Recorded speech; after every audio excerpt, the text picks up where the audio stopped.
Hey guys, originally I wanted to do something a bit more traditional of a vlog for this, but I changed my mind after going to New York. When I was there, I got inspired to try it a little bit different and not just show you everything chronologically. So we'll see if I can capture in this how the Big Apple made me feel as I traveled the streets of the most famous city in the world. But without further ado, let's get into my first vlog on this channel and my first time in New York City. Getting into this trip, it obviously took a lot of planning. Me and my friend Jeff, shout out Jeff, if it were not for him, this trip would not have been even possible. Also, shout out to John, who drove us to the airport before the sun even rose. It is currently 5:09 in the morning. The esteemed, the elated John Marco is driving us out of the kindness of his heart.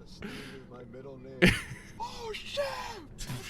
Speaking of that, Jeff, are you excited for New York? I'm so excited for New York. This is when we become men. But more importantly, John, are you excited to drive us to New York? Actually, yeah. Like, Get out of here. I'm like really happy to be up right now. I don't know.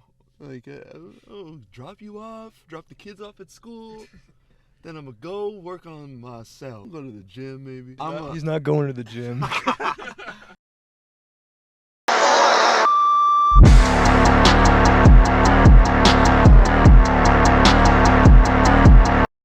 Anyways, there were so many things we wanted to do, and once we got there, something really clicked for the both of us. In the moment, and even more now, I thought, how do you know if you truly love a city or if you're just swept up by the new environment? Give it a week, a month, or even a year just to sit in the incredible feeling that New York City gave me? What I do know is that I gotta come back as soon as I can. The smells, the sights, the sounds, all constant and going and not forgiving, yet its pulse fell in time with mine. Next time I go, I do want to focus on connecting with the people more, as there is a sense of community that I felt calling to me. I saw the people of every class, race, mindset be able to take the same modes of transportation, walk the same streets, just constantly be blended together. This was a nice change from the isolation of the suburbs and car-forward places, which I can definitely say that public transportation is definitely going to be missed. It working at nearly every hour of the day, getting practically lost in the maze of the underground station, stuff being underground,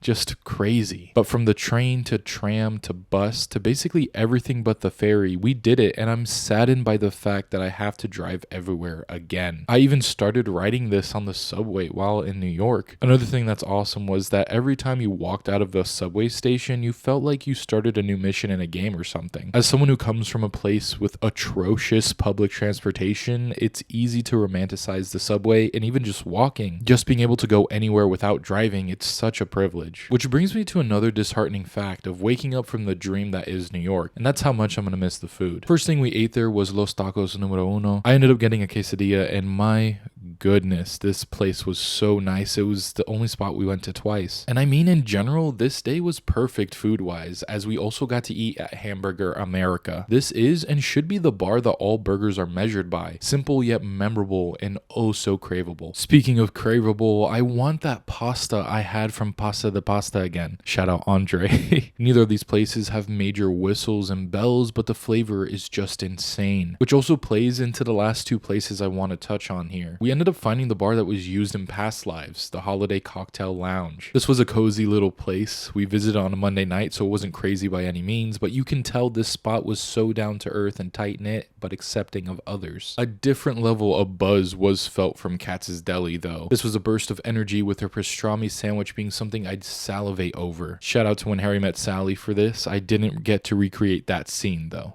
I'll have what she's having.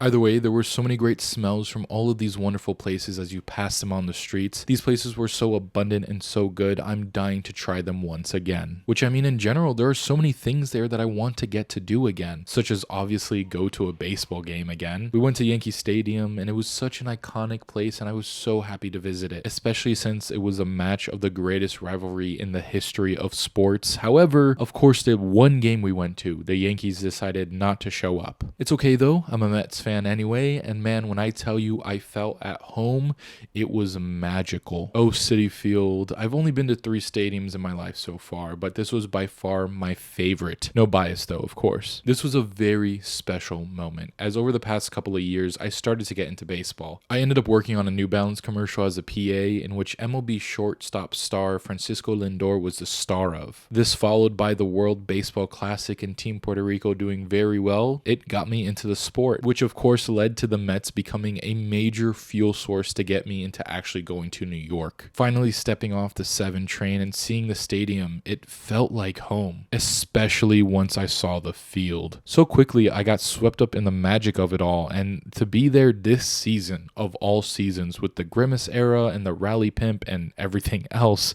I mean, how can you not be so romantic about baseball? It's all so theatrical, which even Broadway is something I'd be so ready to get back to. Hadestown was absolutely beautiful. The Wait For Me reprise, goddamn chills, man. Didn't get quite the same experience or feelings with Harry Potter and the Cursed Child, but that's all right. Moving on now to a really cool experience of getting to be there in the live studio audience for the Late Night with Seth Meyers show. It's just so cool to see myself on TV a couple of times. What was also really cool is all of the film stuff that's there in New York too. We only really got to walk inside the Lincoln Square AMC, which was massive, but it was still really cool to just look around in there. And even though we didn't watch a movie in that theater, we still ended up watching Friday the 13th on an actual Friday the 13th, aka the day we arrived, which thank God we got there safely. But we got to watch this movie at a rooftop cinema club, a really nice experience that I want to do again, and they actually have around the country too. The closest one to me though is Miami though, so that's still a little bit away. But anyways, for all the stuff we got to do there,